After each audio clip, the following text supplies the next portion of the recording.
In this video, we will cover how to use the Map Store tab of MAP. The Map Store contains multiple applications of various types of omics data processing, analysis, model building, and visualization. As of the making of this video, the apps available are PMART, IPMART, Mode, Frida, and Slope. Let's briefly characterize these applications and their main functions. First, PMART allows for omics data processing and allows several pre-processing, filtering, normalization, roll-up, and statistics functionality.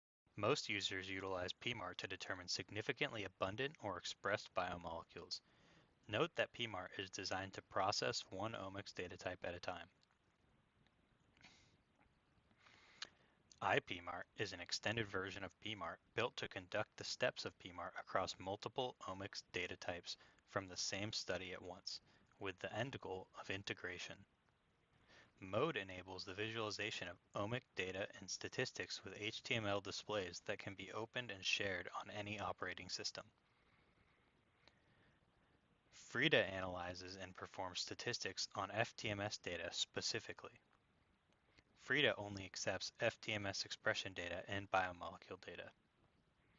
Slope allows for the guided creation and testing of unsupervised and supervised machine and statistical learning models for prediction or clustering using omics datasets. Above the list of apps, there are filters that allow users to narrow down the app they want to use based on various categories. Selecting one will filter out all other applications. Multiple apps can be selected at once, or all the apps can be selected or deselected using the respective buttons. The experimental design filter will keep applications built to handle specific types of study designs, including one-factor experiments, two-factor experiments, multi-omics, and panomics, which is another term for multi-omics.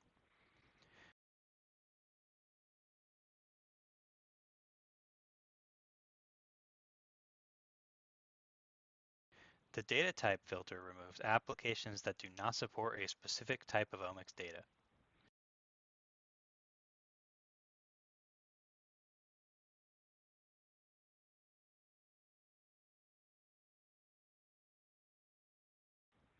The next filter, Filter by Uploaded Data, shows apps that current projects can utilize.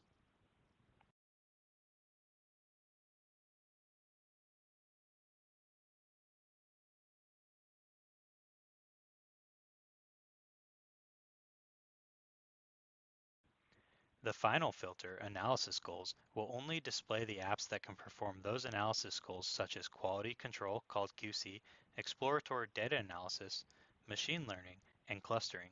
For example, selecting statistical learning will only display slope. If a certain combination of filters is too strict and ends up removing all apps, a pop-up will appear that says, "Filters are too strict. No apps remain.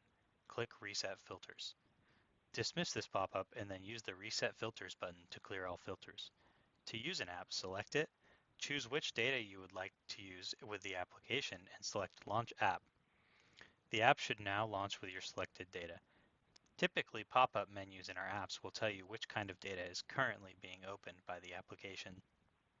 Next, we will cover how to create multi-omics projects. First, click IPMART, then select Build Multi-Omics Project. From here, we need to select an object type. The object type can be an omic project or a PMART midpoint. Next, select at least two omics projects or midpoints. Here we will select lipidomics, proteomics, and metabolomics projects, all with data generated from the same study. In order to link the data together, you may upload a file that correlates all sample information together.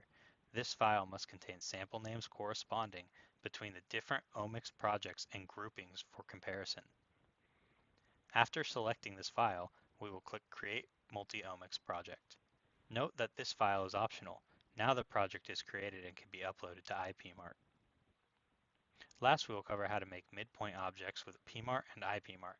After completing normalization in either of these apps, click Save and Export Progress in the top right. Thanks for watching, and we hope to see you in the next video.